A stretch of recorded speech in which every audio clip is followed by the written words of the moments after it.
Il y avait quand même une infériorité intellectuelle et stratégique dans les conceptions allemandes de la guerre par rapport aux soviétiques. Il y a aussi ça qui a dû jouer, non? Oui. Oui. Il y a un problème allemand de la conception de la guerre qui est déjà à l'œuvre en 14 et qui tient à la situation géostratégique difficile de l'Allemagne. L'Allemagne sait très bien qu'en cas de guerre, il y a blocus naval, elle ne peut pas compter sur l'apport de colonies comme les Français ou les Anglais, elle ne peut pas compter sur une population extrêmement nombreuse comme la Russie, elle manquera très vite de matières premières.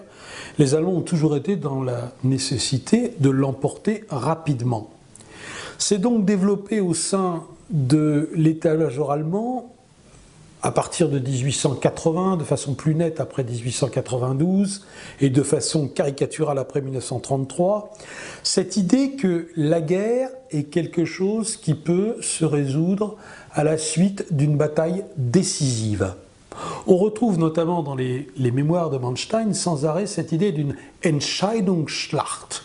Une bataille décisive peut suffire à remporter une campagne et encore plus la guerre. Ce qui s'est passé avec la France en mai 40 a conforté les Allemands dans ce jugement. Alors quand ils sont tournés vers la préparation de Barbarossa, ils se sont dit quel est le problème avec les Russes? Au fond, c'est quoi?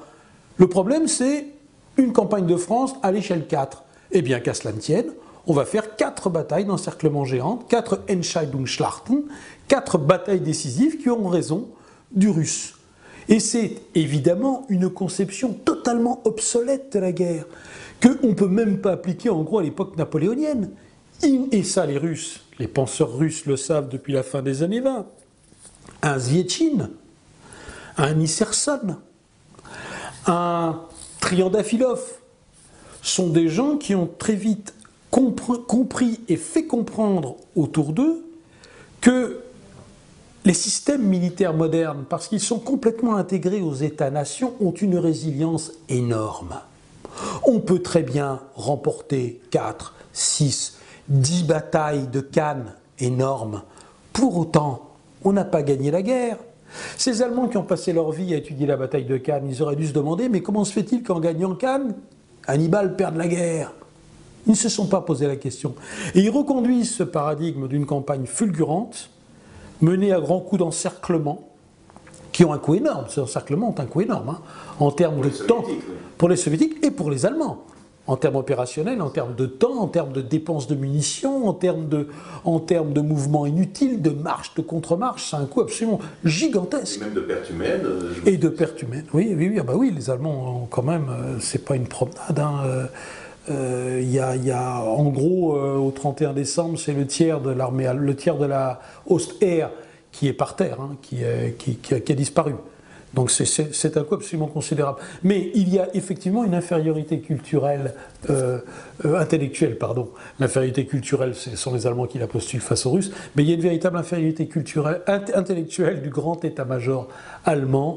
Ça me paraît un des grands acquis de la recherche historiographique de ces 30 dernières années. Voilà. Alors justement, ça serait intéressant si vous nous disiez un petit mot justement sur cette nouvelle historiographie de la guerre germano-soviétique. Parce qu'on est resté trop longtemps, pendant toutes les années 50, 60, 70 et même 80, à vivre en quelque sorte sur une historiographie essentiellement vue du point de vue allemand d'ailleurs. Et là, depuis une vingtaine d'années, toute l'histoire de la guerre germano-soviétique est en train d'être revue de fond en comble. Oui, c'est le jugement d'Hitler, c'était l'armée rouge est un colosse sans tête. Et ce qu'on a redécouvert dans les années, à la fin des années 70, mais surtout à partir du début des années 80, c'est qu'il y a une tête bien faite et il y a une tête pensante. Il y a une période, on va dire, vainglorieuse de la pensée militaire soviétique depuis la fin de la guerre civile, en gros depuis l'échec de Tukhachevski devant Varsovie, jusqu'au grand procès de 1937. Les têtes pensantes de l'armée rouge sont véritablement en ébullition. Ça, c'est passé totalement inaperçu. À tel point qu'en 1945, des interrogateurs menés auprès des officiers généraux allemands prisonniers montrent qu'ils n'ont retenu pratiquement aucun nom des chefs soviétiques. Ils connaissent Boudyanny et Voroshilov, les chefs de 41. savent pas qui est Konev, savent pas qui est Rokossovski, ni Vatutin, ni Tolbukhin, ni Malinovski, ils savent pas. Parce que pour eux, ça n'a pas d'importance, ça ne pense pas en face. En face, c'est le poids du nombre, c'est le poids des chars, c'est le poids des avions, mais il n'y a pas d'intelligence. Et ce sont les Américains, après leur traumatisme vietnamien, donc, oui c'est ça, au début des années 80, qui, sous l'impulsion du colonel Glantz, mais il n'est pas seul dans cette affaire, il y a tout un mouvement d'une certaine partie des intellectuels qui pensent la guerre aux États-Unis, qui est allé chercher chez le grand adversaire soviétique un renouveau de la pensée militaire, directement en réaction contre l'espèce de Wehrmachto-manie ou idolâtrie qui avait été le propre de l'armée américaine jusque-là, puisque les Américains en arrivaient même à diminuer leurs propres prestations dans la Deuxième Guerre mondiale pour magnifier celles de ceux qu'ils avaient vaincus. C'était un paradoxe extraordinaire.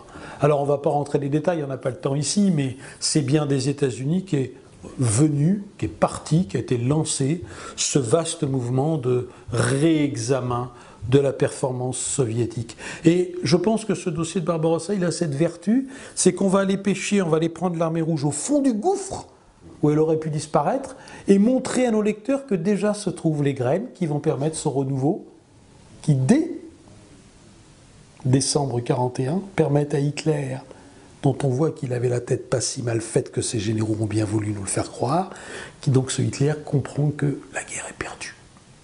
On n'abattra pas le soviétique en 6 mois, et si on ne l'abat pas en 6 mois, on ne pourra plus l'abattre. Il faudra encore 3 ans et demi d'un combat abominable et près de 25 millions de morts pour que ce jugement qui avait été porté par Hitler en décembre 1941 soit vérifié dans les faits avec la prise de Berlin.